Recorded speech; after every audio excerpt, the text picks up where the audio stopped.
जब बीरबल से उलझे तानसेन। एक दिन तानसेन और बीरबल में कुछ विवाद छिड़ गया। वह दोनों अपने आपको को एक दूसरे से गुणी बता रहे थे। बादशाह अकबर ने कहा, इस प्रकार तुम लोगों का विवाद नहीं मिट सकता। इसके लिए किसी को मुखिया बनाकर अपना न्याय करा लो महाराज। आपकी बातें शिरोधार्य हैं। हम दोनों इस बात पर सहमत हैं, किंतु हमारी समझ में यह नहीं आ रहा है कि किसको अपना मुखिया बनाएं। कृपया आप ही इस विषय में हमें राय दें, बीरबल ने कहा। बादशाह अकबर ने उन्हें महाराणा प्रताप के पास जाने की सलाह दी। बीरबल और तानसेन दोनों महाराणा प्रताप के पास गए। तानसेन बहुत बड़ा गवैया था। उसने तुरंत एक रागनी छेड़ दी। बीरबल अवसर की प्रतीक्षा करते हुए खामोश बैठे रहे। जब उन्होंने देखा कि तानसेन अपनी गायन विद्या से राणा को मोहित करके बाजी मार लेना चाहता है, तो वे जल्दी से बोले, माननीय राणा जी, हम दोनों एक साथ शाही दरबार से चलकर आपके पास आए हैं और रास्ते में एक एक मिन्नत मांग चुके हैं। कहने का मतलब यह है कि मैंने पुष्कर में पहुंचकर प्रार्थना की है कि यदि आपके दरबार में मानपत्र प्राप्त कर लूं तो 100 गायें पंडितों को दान करूंगा। और मियां तानसेन ने ख्वाजा खिजर की दरगाह में जाकर यह मुराद मांगी है कि अगर मैं राजा से प्रशंसा पत्र प्राप्त कर लूं तो वहां 100 गायों की कुर्बानी कराऊंगा। अब 100 गायों की जिंदगी आपके हाथ में है।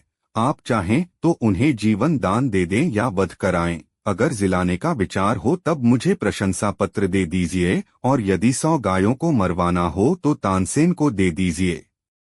राणा हिंदू होकर भला गायों को क्यों मरवाना पसंद करते? उन्होंने तुरंत अकबर को पत्र लिखकर भेजा, बीरबल नीतिज्ञ है। इसकी जितनी भी बड़ाई की जाए उतनी ही कम है। बेचारे तानसेन की गर्दन झुक गई। वह चुपचाप वहां से वापस हो लिए। अपने जीवन में फिर कभी उन्होंने बीरबल का सामना नहीं किया। बादशाह अकबर तब बहुत छोटे थे जब उनकी मां का देहांत हुआ था। चूंकि वह बहुत छोटे थे, इसलिए उन्हें मां के दूध की दरकार थी। महल में तब एक दासी रहती थी जिसका शिशु भी दुधमुहा था। वह नन्हे अकबर को दूध पिलाने को राजी हो गई। दासी का वह पुत्र व अकबर दोनों साथ साथ दासी का दूध पीने लगे। दासी के पुत्र का नाम हुसिफ था। चूंकि हुसिफ व अकबर ने एक ही स्त्री का दुग्धपान किया था, इसलिए वे दूध भाई हो गए थे। अकबर को भी लगाव था हुसिफ से। समय बीतता रहा, अकबर बादशाह बन गए और देश के सर्वाधिक शक्तिशाली सम्राट बने। लेकिन हुसिफ एक मामूली दरबारी तक न बन पाया। उसकी मित्रता जुआरियों के साथ थी और कुछ ऐसे लोग भी उसके साथी थे जो पैसा फिजूल बहाया करते थे। एक समय ऐसा आया जब हुसिफ के पास 2 समय के भोजन के लिए भी पैसा पास न था। लोगों ने तब उसे बादशाह के पास जाने को कहा। हुसिफ ने बादशाह अकबर के पास जाने की तैयारी शुरू कर दी। हुसिफ के दरबार में पहुंचते ही बादशाह ने उसे ऐसे गले लगाया जैसे उसका सगा भाई ही हो। लंबे अरसे के बाद हुसिफ को देख बादशाह बेहद खुश थे। उन्होंने उसकी हर संभव सहायता करनी चाहिए। हुसिफ को अकबर ने दरबार में नौकरी दे दी। रहने के लिए बड़ा मकान, नौकर चाकर, घोड़ा गाड़ी भी दी। निजी खर्च के लिए एक मोटी रकम हर महीने उसको मिलती थी। अब हुसिफ की जिंदगी अमन चैन से गुजर रही थी। उसे किसी चीज की कोई कमी नहीं थी। यदि तुम्हारी कुछ और जरूरतें हों तो बेहिचक कह डालो, सब पूरी की जाएंगी, बादशाह ने हुसिफ से कहा। तब हुसिफ ने जवाब दिया, आपने अब तक जितना दिया है वह काफी है शाही जीवन बिताने को। बादशाह सलामत, आपने मुझे इज्जत बख्शी, सर उठाकर चलने की हैसियत दी। मुझसे ज्यादा खुश और कौन होगा। मेरे लिए यह भी फक्र की बात है कि देश का सम्राट मुझे अपना भाई मानता है। और क्या चाहिए हो सकता है मुझे। कहते हुए उसने सिर खुजाया। होठों पर एहसान भरी मुस्कान थी, लेकिन लगता था उसे कुछ और भी चाहिए था। वह बोला, मैं महसूस करता हूँ कि बीरबल जैसे बुद्धिमान व योग्य व्यक्ति के साथ रहूं। मेरी ख्वाहिश है कि जैसे बीरबल आपका सलाहकार है, वैसा ही मुझे भी कोई सलाह देने वाला हो। बादशाह अकबर ने हुसिफ की यह इच्छा भी पूरी करने का फैसला किया। उन्होंने बीरबल को बुलाकर कहा, हुसिफ मेरे भाई जैसा है, मैंने उसे जीवन के सभी ऐशो आराम उपलब्ध करा दिए हैं, लेकिन अब वह तुम्हारे जैसा योग्य सलाहकार चाहता है। तुम अपने जैसा, बल्कि यह समझो अपने भाई जैसा कोई व्यक्ति लेकर आओ जो हुसिफ का मन बहला सके। वह बातूनी न हो, पर जो भी बोले नपातुला बोले, उसकी बात का कोई मतलब होना चाहिए। समझ गए न कि मैं क्या चाहता हूँ? पहले तो बीरबल समझ ही न पाया कि बादशाह ऐसा क्यों चाहते हैं। उसे हुसिफ में ऐसी कोई खूबी दिखाई न देती थी। जी हुजूर, बीरबल बोला, आप चाहते हैं कि मैं ऐसा आदमी खोजकर लाऊं जो मेरे भाई जैसा हो। ठीक समझे हो, बादशाह ने कहा। अब बीरबल सोचने लगा कि ऐसा कौन हो सकता है जो उसके भाई जैसा हो। हुसिफ भाग्यशाली है जो बादशाह उसे अपना भाई मानते हैं और उसे सारे ऐशो आराम उपलब्ध करा दिए हैं। लेकिन बीरबल को हुसिफ की यह मांग जची नहीं कि उसके पास भी बीरबल जैसा सलाहकार हो। बादशाह बेहद सम्मान करते थे बीरबल का, और बीरबल भी बादशाह पर जान छिड़कता था। लेकिन हुसिफ तो इस लायक कतई नहीं था। अब बीरबल सोच ही रहा था कि समस्या को हल कैसे किया जाए, तभी पास की पशुशाला से सांड के रंभाने की आवाज आई। बीरबल तुरंत खड़ा हो गया। आखिरकार उसे अपने भाई जैसा कोई मिल ही गया था। अगले दिन उस सांड के साथ बीरबल महल में जाकर अकबर के सामने खड़ा हो गया। तुम अपने साथ इस सांड को लेकर यहाँ क्यों आए हो? बीरबल अकबर ने पूछा। यह मेरा भाई है, बादशाह सलामत, बीरबल बोला।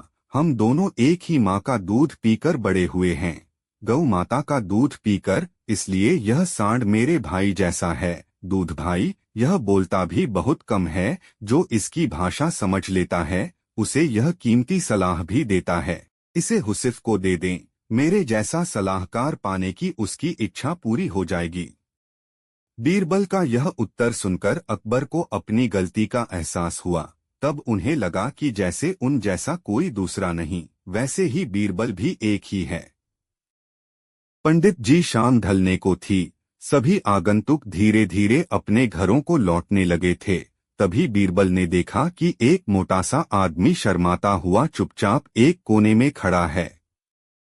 बीरबल उसके निकट आता हुआ बोला, लगता है तुम कुछ कहना चाहते हो। बेहिचक कह डालो जो कहना है, मुझे बताओ तुम्हारी क्या समस्या है।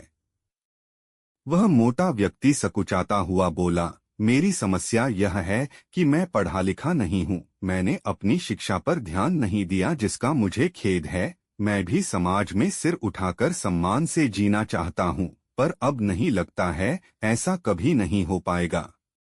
नहीं, कोई देर नहीं, ऐसा जरूर होगा यदि तुम हिम्मत न हारो और परिश्रम करो। तुम में भी योग्यता है, बीरबल ने कहा, लेकिन ज्ञान पाने में तो सालों लग जाएंगे। मोटे आदमी ने कहा, मैं इतना इंतजार नहीं कर सकता। मैं तो यह जानना चाहता हूँ कि क्या कोई ऐसा तरीका है कि चुटकी बजाते ही प्रसिद्धि मिल जाए। प्रसिद्धि पाने का ऐसा आसान रास्ता तो कोई नहीं है, बीरबल बोला। यदि तुम वास्तव में योग्य और प्रसिद्ध कहलवाना चाहते हो तो मेहनत तो करनी ही होगी, वह भी कुछ समय के लिए। यह सुनकर मोटा आदमी सोच में डूब गया। नहीं, मुझ में इतना धैर्य नहीं है, मोटे आदमी ने कहा। मैं तो तुरंत ही प्रसिद्धि पाकर पंडित जी कहलवाना चाहता हूँ। ठीक है, बीरबल बोला, इसके लिए तो एक ही उपाय है। कल तुम बाजार में जाकर खड़े हो जाना। मेरे भेजे आदमी वहां होंगे जो तुम्हें पंडित जी कहकर पुकारेंगे। वे बार बार जोर जोर से ऐसा कहेंगे, इससे दूसरे लोगों का ध्यान इस ओर जाएगा। वे भी तुम्हें पंडित जी कहना शुरू कर देंगे। ऐसा होना स्वाभाविक भी है, लेकिन हमारा नाटक तभी सफल होगा जब तुम गुस्सा दिखाते हुए उन पर पत्थर फेंकने लगोगे या हाथ में लाठी लेकर उनको दौड़ाना होगा तुम्हें। लेकिन सतर्क रहना, गुस्से का सिर्फ दिखावा भर करना है तुम्हें, किसी को चोट नहीं पहुंचनी चाहिए।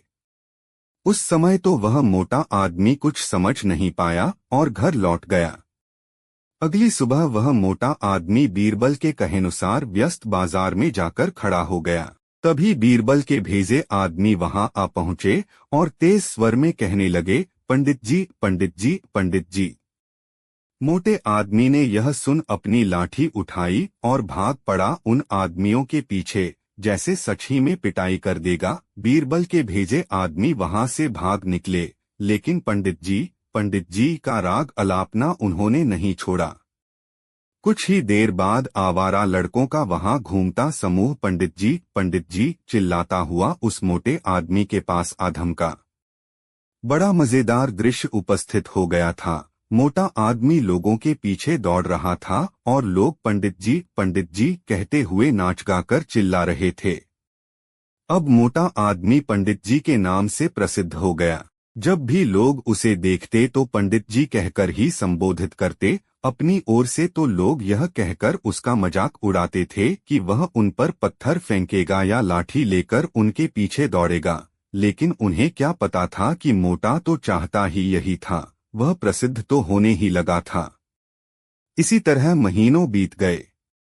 मोटा आदमी भी थक चुका था। वह यह भी समझ गया था कि लोग उसे सम्मानवश पंडित जी नहीं कहते, बल्कि ऐसा कहकर तो वे उसका उपहास करते हैं। लोग जान गए थे कि पंडित कहने से उसे गुस्सा आ जाता है। वह सोचता था कि शायद लोग मुझे पागल समझते हैं। यह सोचकर वह इतना परेशान हो गया कि फिर से बीरबल के पास जा पहुंचा। वह बोला, मैं मात्र पंडित जी कहलाना नहीं चाहता। वैसे मुझे स्वयं को पंडित कहलवाना पसंद है और कुछ समय तक यह सुनना मुझे अच्छा भी लगा, लेकिन अब मैं थक चुका हूँ। लोग मेरा सम्मान नहीं करते, वो तो मेरा मजाक उड़ाते हैं। मोटे आदमी को वास्तविकता का आभास होने लगा था। मोटे आदमी को यह कहता देख बीरबल हंसता हुआ यह बोला, मैंने तो तुमसे पहले ही कह दिया था कि तुम बहुत समय तक ऐसा नहीं कर पाओगे। लोग तुम्हें वह सब कैसे कह सकते हैं जो तुम हो ही नहीं? क्या तुम उन्हें मूर्ख समझते हो? जाओ, अब कुछ समय किसी दूसरे शहर में जाकर बिताओ। जब लौटो तो उन लोगों को नजरअंदाज कर देना जो तुम्हें पंडित जी कहकर पुकारें। एक अच्छे सभ्य व्यक्ति की तरह आचरण करना। शीघ्र ही लोग समझ जाएंगे कि पंडित जी कहकर तुम्हारा उपहास करने में कुछ नहीं रखा और वे ऐसा कहना छोड़ देंगे। मोटे आदमी ने बीरबल के निर्देश पर अमल किया। जब वह कुछ माह बाद दूसरे शहर से लौटकर आया तो लोगों ने उसे पंडित जी कहकर परेशान करना चाहा, लेकिन उसने कोई ध्यान न दिया।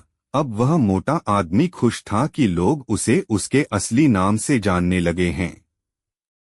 वह समझ गया था कि प्रसिद्धि पाने की सरल राह कोई नहीं है। ईश्वर जो करता है अच्छा करता है।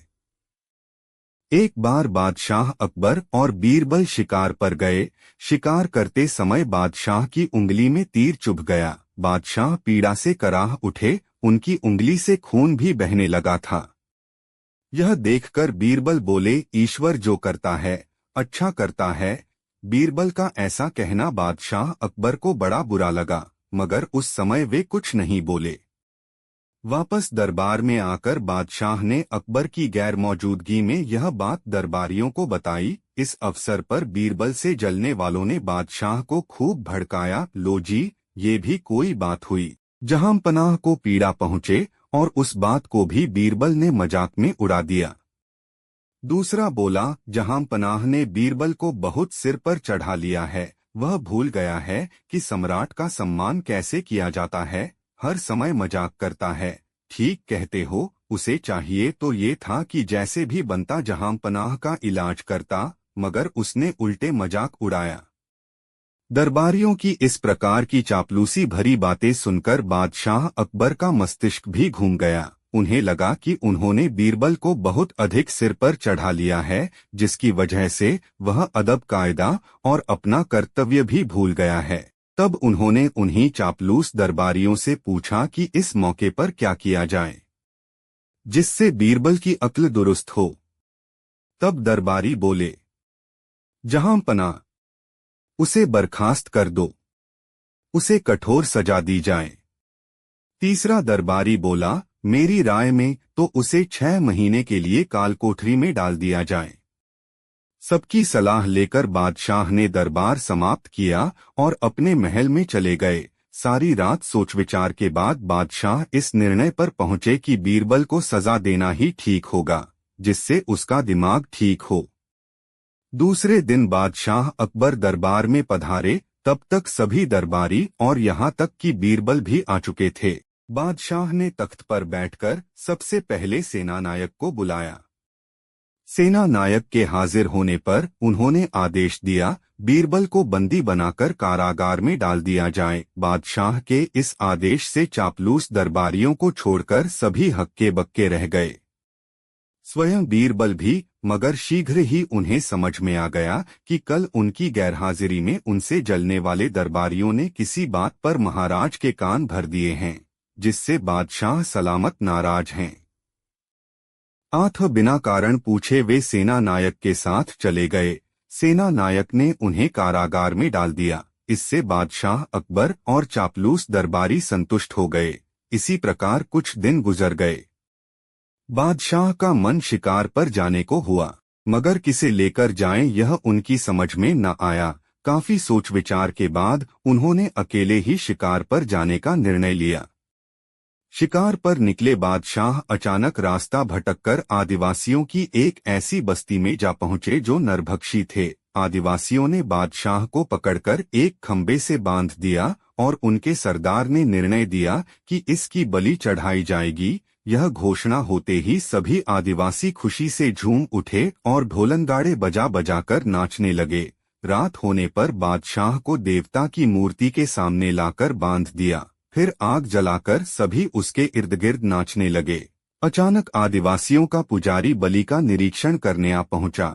बादशाह अकबर की कटी हुई उंगली देखकर उसने तुरंत नृत्य और संगीत रुकवा दिया और बोला, उसकी बलि नहीं चढ़ाई जा सकती, यह व्यक्ति खंडित है, इसे छोड़ दिया जाए। देवता किसी घायल या रोगी की बलि स्वीकार नहीं करते। फलस्वरूप आदिवासियों ने बादशाह अकबर को छोड़ दिया। तब कहीं जाकर उनकी जान में जान आई। उनके चंगुल से छूटते ही बादशाह ने अपना घोड़ा संभाला और सरपट राजधानी की ओर दौड़ा दिया।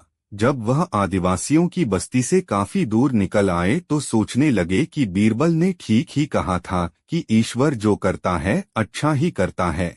यदि उस दिन तीर से हमारी उंगली घायल न हुई होती तो आज ये नरभक्षी हमें अपने देवता की बलि चढ़ा देते। सरपट घोड़ा दौड़ाते वे राजधानी में आए और आते ही सेनानायक को आदेश दिया, बीरबल को तुरंत रिहा करके सम्मान सहित हमारे पास लाया जाए। तुरंत आज्ञा का पालन किया गया। बादशाह सलामत बोले, बीरबल हमें क्षमा कर दो, हमने तुम्हें बेवजह कैद में डलवाया। दरअसल उस दिन तुमने कहा था ना कि ईश्वर जो करता है अच्छा करता है। उस दिन तुम्हारी बात पर हमें गुस्सा आ गया था। हमें लगा कि तुम हमारा मजाक उड़ा रहे हो, मगर आज एक ऐसी घटना घटी कि हमें तुम्हारी बात सत्य ही लगी। आज ऐसा क्या हुआ जहांपनाह? बीरबल ने आश्चर्य से पूछा। तब अकबर ने उसे अपने शिकार पर जाने और वहां आदिवासियों के बीच जो घटा उसका पूरा विवरण बीरबल को बताया और कहा, तब कहीं जाकर हमें तुम्हारी बात की गहराई का बोध हुआ कि ईश्वर जो करते हैं अच्छा ही करते हैं। मगर क्या अन्नदाता? बीरबल ने पूछा। मगर ये बीरबल की एक बार हमारी समझ में नहीं आ रही। वो क्या जहांपना? वो ये कि हमें घायल करवाकर ईश्वर ने हमारे लिए ये अच्छा किया कि हम बलि चढ़ाए जाने से बच गए। मगर तुम्हें ईश्वर ने जेल में डलवाकर तुम्हारा क्या भला किया? जहांपनाह, बीरबल बोले, ईश्वर ने मुझे कारागार में डलवाकर एक प्रकार से उन आदिवासियों से मेरी भी रक्षा की है। कैसे?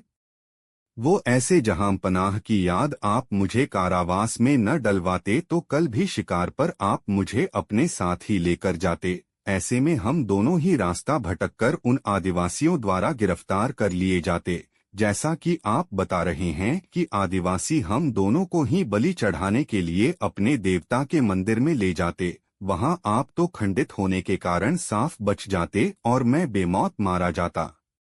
वाह वाह! सच बीरबल, यह सत्य ही है कि ईश्वर जो करता है अच्छा ही करता है। यह जानकर कि बीरबल की चतुराई से न केवल बादशाह बल्कि बीरबल के भी प्राण बच गए हैं, सभी दरबारी बेहद खुश हुए। मगर बीरबल से द्वेष रखने वाले दरबारी मन मारकर रह गए कि बीरबल को जेल में सड़ाने की उनकी इच्छा मन में ही रह गई। हर बात का जवाब नहीं। अकबर के दरबार में बहुत से दरबारी थे। उनमें सुल्तान खां बहुत धूर्त था। जब भी मौका मिलता वह बादशाह के कान भरता रहता। वह हमेशा बीरबल का विरोध करता था, किंतु वह यह भी जानता था कि बादशाह अकबर बीरबल को बहुत ज्यादा चाहते हैं। वह दरबार में अपनी हैसियत मजबूत करना चाहता था। वह चाहता था कि उसके बेटे को दरबार में कोई पद मिल जाए। इसके लिए मौका मिलते ही जहांपनाह से उसकी सिफारिश करूंगा। बीरबल की तेज आंखों से यह बात छिपी हुई न रह सकी। उन्होंने सोचा कि सोचा, मैं हर दिन अपने बेटे को दरबार में ले जाया करूंगा और मौका मिलते ही जहांपनाह से उसकी सिफारिश करूंगा। बीरबल की तेज आंखों से यह बात छिपी हुई न रह सकी। उन्होंने सोचा कि सुल्तान खां अपने शैतान बेटे को अपने साथ लाने लगा है। दरबार में खंजाची का पद खाली है। वह इस पर अपने बेटे को नियुक्त कराना चाहता है। एक बार की बात है, दरबार लगा हुआ था। तभी अकबर ने देखा कि सब लोग आ गए हैं। बीरबल अभी तक दरबार में नहीं आए हैं। उन्होंने पूछा, बीरबल कहाँ हैं? उनके पास खड़े हुए सेवक ने बताया, वे अभी तशरीफ नहीं लाए। जहांपनाह अकबर के चेहरे पर थोड़ी नाराजी दिखाई दी। सुल्तान खां ने बादशाह की ओर देखा और मन ही मन खुश हुआ। उसने अपने बेटे से कहा, बादशाह सलामत बीरबल से नाराज लग रहे हैं। यही मौका है अपनी बात कहने का। वह अपनी जगह से उठा और बादशाह से निवेदन किया, जहांपनाह, आजकल बीरबल दरबार के प्रति लापरवाह हो गए हैं। उन्हें दरबार के वक्त का पाबंद तो होना ही चाहिए। अकबर ने कहा, लगता है उन्हें सबक सिखाना पड़ेगा। सुल्तान खां ने उनकी हाँ में हाँ मिलाई और बोला, जी जहांपनाह। इस पर अकबर ने सुल्तान खां से कहा, सुल्तान खां तुम ही कोई तरीका बताओ। सुल्तान खां बोला, जी, आज आप उनकी कोई बात नहीं सुनिएगा। वे कुछ भी कहें उसका एक ही जवाब दीजिएगा, नहीं। बादशाह अकबर ने उसकी बात का समर्थन करते हुए कहा, ठीक है, उनकी हर बात के जवाब में मैं नहीं कहूंगा। अकबर ने मन में सोचा, यह बीरबल को फंसाने की नई चाल है। देखते हैं कि इस बार बीरबल अपना बचाव किस प्रकार करते हैं। कुछ देर बाद बीरबल, तुम्हें देर कैसे हो गई? बीरबल ने उत्तर दिया, जहांपनाह, मेरी पत्नी की तबीयत ठीक नहीं थी, इसलिए। अकबर बोले, हमें तुम्हारी बात का यकीन नहीं है। बीरबल समझ गए कि इसमें जरूर सुल्तान खां की कोई चाल है। फिर भी उन्होंने कहा, मैं सच कह रहा हूं जहांपनाह, मैं माफी चाहता हूं। नहीं, माफी नहीं मिलेगी, अकबर ने सीधा सा उत्तर दिया। ठीक है जहांपनाह, तो फिर राजकाज के मामले निपटाए जाएं, बीरबल ने निवेदन किया। इस पर अकबर ने फिर नहीं में उत्तर दिया। बीरबल समझ गया कि आज बादशाह हर बात पर नहीं कहेंगे। उन्होंने पुनः निवेदन किया, तो फिर मुझे घर जाने की आज्ञा दी जाए। किंतु अकबर ने फिर कहा, नहीं, हरगिज नहीं। बीरबल ने देखा कि सुल्तान खां के चेहरे पर मुस्कान है। वह अपने बेटे से धीरे धीरे कुछ वह कह रहा था। तभी बीरबल को एक नई युक्ति सूझी। उन्होंने निवेदन किया, जहांपनाह, आपसे एक प्रार्थना है, सुल्तान खां के बेटे को नया खजांची नियुक्त कर दें। बादशाह अकबर तो आज नहीं कहने का मन बना चुके थे। उन्होंने जोर देकर कहा, नहीं बीरबल, नहीं। बीरबल ने झुककर आदाब किया और बोले, आपकी जैसी मर्जी जहांपनाह। अकबर समझ गए कि बीरबल ने सुल्तान खां के तीर से ही सुल्तान खां को घायल कर दिया है। उनके चेहरे पर मुस्कुराहट आ गई। दूसरे दिन दरबार में बीरबल ने देखा कि सुल्तान खां और उसका बेटा दोनों अनुपस्थित थे। वह मन ही मन बोले, चलो, उस धूर्त से छुटकारा मिला। मूर्ख के सामने चुप रहना ही श्रेयस्कर है। एक बार अकबर बादशाह के उस्ताद पीर साहब मक्का से चलकर दिल्ली आए। रास्ता न जानने की वजह से उन्हें बड़ी मुश्किलों का सामना करना पड़ा था। अकबर बादशाह ने उनकी बड़ी आवभगत की। कुछ दिन आनंद लेकर पीर साहब मक्का लौट गए। जब पीर साहब चले गए तो अकबर बादशाह ने बीरबल से पूछा, बीरबल, क्या तुम्हारे भी कोई गुरु हैं जैसे कि मेरे पीर साहब हैं? यदि हैं तो वे कहाँ रहते हैं? कभी आते जाते भी हैं या नहीं? बीरबल ने जवाब दिया, जहांपना, मेरे भी गुरु हैं, लेकिन वह बाहर रहते हैं, कहीं आते जाते नहीं। हाल ही में मैंने सुना है कि मेरे गुरुदेव किसी का कुछ बताते भी नहीं और कभी किसी से एक पैसा भी नहीं लेते। रुपए पैसे का उन्हें लोभ नहीं है। यह सुनकर बीरबल के गुरु के प्रति अकबर बादशाह के मन में श्रद्धा उत्पन्न हुई और उन्होंने बीरबल से अपने गुरु से मिलवाने का आग्रह किया। अकबर बादशाह से बातें करके जब बीरबल रास्ते में आए तो उन्होंने देखा कि लकड़ी बेचने वाले एक बूढ़े ने परिश्रम करके लकड़ियों का एक गट्टर बांधा हुआ है। वह सुबह से शाम तक इधर उधर भटका, पर किसी ने भी उसे उचित मूल्य देकर वह गट्टर नहीं खरीदा। लाचार होकर बूढ़ा लकड़हारा गट्टर अपने घर वापस लिए जा रहा था। पहले तो बीरबल ने उस लकड़ी बेचने वाले से लकड़ियों के उस गट्ठर का मूल्य पूछा, फिर उसे अपने घर ले गए और उससे बोले, मालूम होता है कि तुम समय के कुचक्र में फंसकर इस दीन अवस्था में पहुंचे हो। बीरबल ने उसे अच्छे साफ सुथरे वस्त्रों और काली जटा इत्यादि से युक्त ब्राह्मण साधु बना दिया। उसके हाथ में रुद्राक्ष की माला दे दी। फिर एक बड़े मंदिर के पीछे मृगचर्म के आसन पर बैठाकर उससे बोले, तुमसे मिलने बड़े बड़े अमीर उमराव आएंगे, पर उनसे तुम बिल्कुल मत बोलना। तुम्हें कितनी ही बहुमूल्य वस्तुएं वे क्यों न दिखाएं, पर तुम उनकी तरफ आंख भी मत उठाना। तुमसे जो कुछ भी पूछें उसका जवाब मत देना। बस अपने ध्यान में रहना और सिर्फ माला फेरते रहना। ध्यान रहे, यदि इसके अलावा तुमने कोई भी हरकत की तो तुम्हारी खैर नहीं, क्योंकि मैं तुम्हारी हरकतों को देखता रहूंगा। बूढ़े लकड़हारे ने बीरबल की बातों को स्वीकार कर लिया। जब बीरबल को यकीन हो गया कि वह भली भांति स्वांग कर सकता है, तब वह अकबर बादशाह के पास दरबार में गए। दरबार में उस समय सभी दरबारी उपस्थित थे। बीरबल ने अकबर बादशाह को अपने गुरु के आने की शुभ सूचना दी और कहा, पहले तो गुरुदेव ने दर्शन देने से इनकार किया, पर मेरे खुशामद करने पर वह पधारे हैं और मंदिर के पिछले हिस्से में आसन जमाए हुए हैं। उन्होंने आप लोगों को दर्शन देना भी स्वीकार कर लिया है, लेकिन मुझे साथ आने को मना कर दिया है। यदि मैं हट करके जाऊंगा तो हो सकता है वह मुझे शाप दे दें। अब आप और लोगों के साथ उनके दर्शन करने के लिए जा सकते। बीरबल को छोड़कर अकबर बादशाह के साथ सभी दरबारी गुरुदेव के दर्शन करने के लिए गए। अकबर बादशाह ने गुरुदेव के सामने जाकर सादर मस्तक झुकाया। फिर बैठकर उनसे पूछा, गुरुजी, अपना निवास स्थान तथा शुभ नाम इस दास को भी बताने की कृपा करें। बीरबल के गुरु को बादशाह अकबर कीमती कड़े का प्रलोभन देते हुए। गुरुदेव भी किसी ऐसे वैसे के चेले नहीं थे। अकबर बादशाह की बातें सुनी अनसुनी करके वह अपने ध्यान में ही रहे। अकबर बादशाह फिर बोले, भगवन, मैं सारे हिंदुस्तान का बादशाह हूँ और आपकी प्रत्येक इच्छा पूर्ण करने में समर्थ हूँ। आप कृपा करके एक बार मेरी ओर नजर उठाकर देख लें तो मैं अपने आप को धन्य समझेंगा। इस पर भी जब गुरुदेव ने ध्यान नहीं दिया तो अकबर बादशाह ने 10,000 रुपए मूल्य का कड़ा, जिसे वह स्वयं पहने हुए थे, हाथ से उतारकर गुरुदेव के चरणों में यह सोचकर रख दिया कि लालच में शायद कुछ आशीर्वाद देकर इस बहुमूल्य कड़े को स्वीकार कर लें।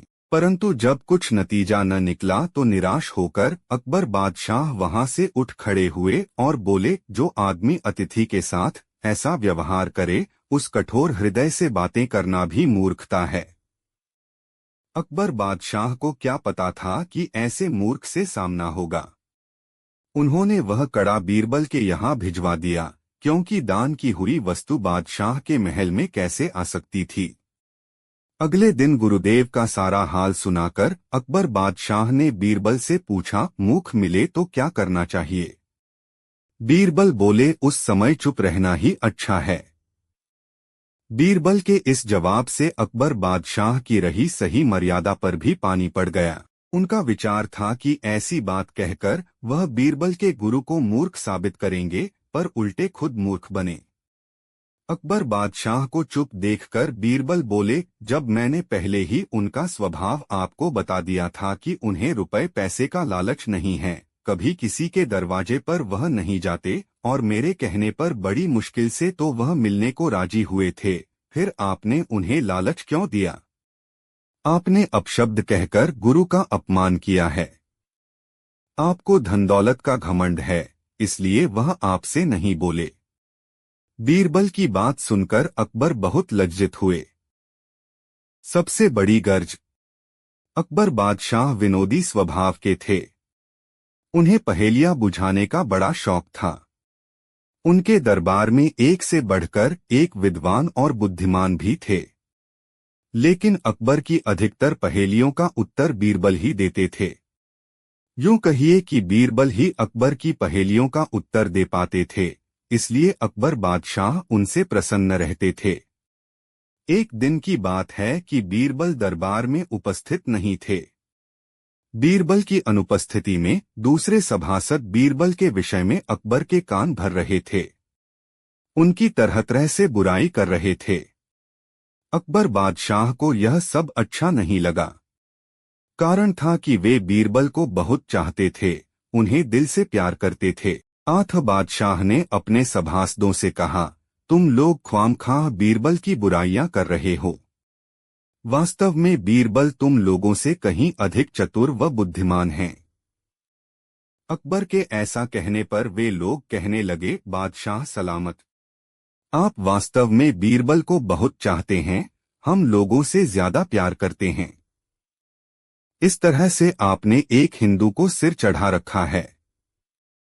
उसी दिन जब सभा समाप्त होने का समय आया तो अकबर बादशाह ने अपने उन 4 सभासदों से कहा, देखो आज बीरबल तो यहाँ है नहीं, मुझे अपने एक सवाल का जवाब चाहिए। तुम चारों मेरे प्रश्न का उत्तर दो और यदि तुम लोगों ने मेरे प्रश्न का सही उत्तर नहीं दिया तो मैं तुम चारों को फांसी पर चढ़वा दूंगा।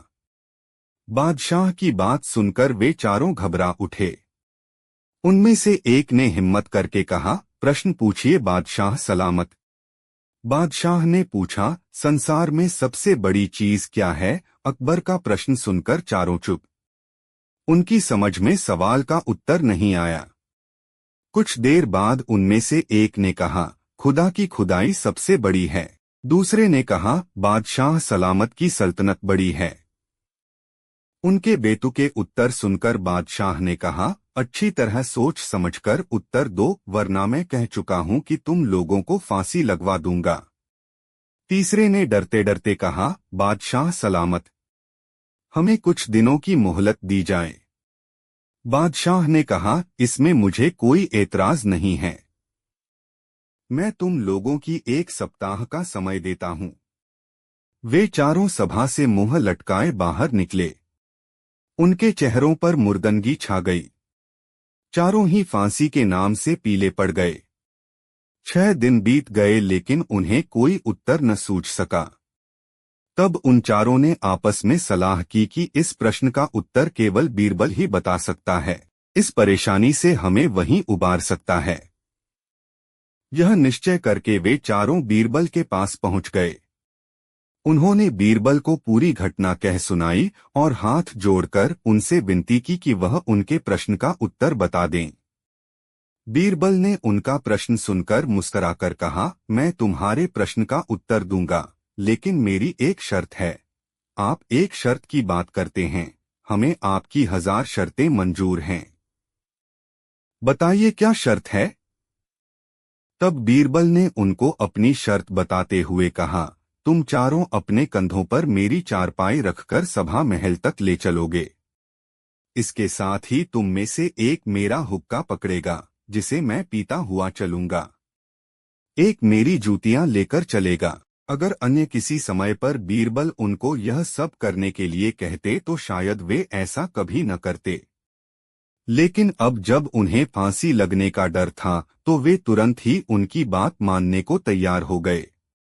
उन्होंने वैसा ही किया।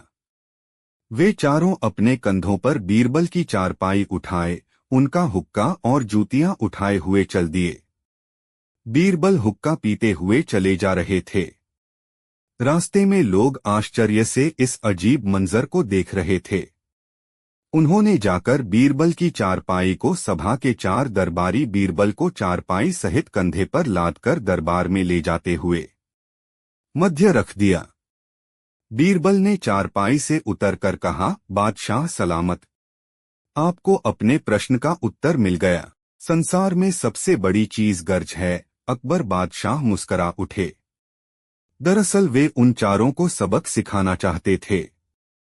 ब्राह्मण प्यासा क्यों? एक बार अकबर बादशाह बीरबल से बोले, किसी राजा ने अपने मंत्री से 2 सवाल पूछे। उन दोनों का जवाब उस बुद्धिमान मंत्री ने 3 ही शब्दों में दे दिया। बतलाओ उस मंत्री ने क्या जवाब दिया होगा? प्रश्न यह था कि ब्राह्मण प्यासा क्यों और गधा उदास क्यों? बीरबल बोले, जवाब तो सीधा है हुजूर, लोटा न था। अकबर बादशाह ने जब स्पष्ट समझाने को कहा तब बीरबल बोले, ब्राह्मण इसलिए प्यासा रह गया क्योंकि उसके पास लोटा न था, पानी मिलने पर भी न पी सका। दूसरे के लोटे से वह पी नहीं सकता था। गधा उदास था क्योंकि वह लोटा नहीं था। यदि लोट लेता तो उसकी खुमारी दूर हो जाती। अकबर बादशाह यह सुनकर बहुत प्रसन्न हुए। आले का सेब पाखाने का दे। एक दिन अकबर बादशाह ने बीरबल को छकाने के विचार से एक ऐसा आला ताक कारीगरों से तैयार करवाया जिसमें आदमी का हाथ जाते ही फंस जाए। अकबर बादशाह के आदेशानुसार उसमें एक सेब रख दिया गया। किसी आवश्यक कार्य से बीरबल जब बादशाह से मिलने आए तो अकबर बादशाह ने आज्ञा दी कि अमुक कमरे के ताक में एक सेब रखा है, वह ला दो। वह कमरा अकबर बादशाह के कमरे से बिल्कुल मिला हुआ था। बीरबल उस कमरे में गए जहां सेब वाला ताक था। जैसे ही ताक में से सेब निकालने को उन्होंने हाथ बढ़ाया वैसे ही उनका हाथ उसमें फंस गया। उन्होंने ताक में फंसे हाथ को दूसरे हाथ से जब छुड़ाने का प्रयत्न किया तो वह भी फंस गया। अब बीरबल का बुरा हाल था।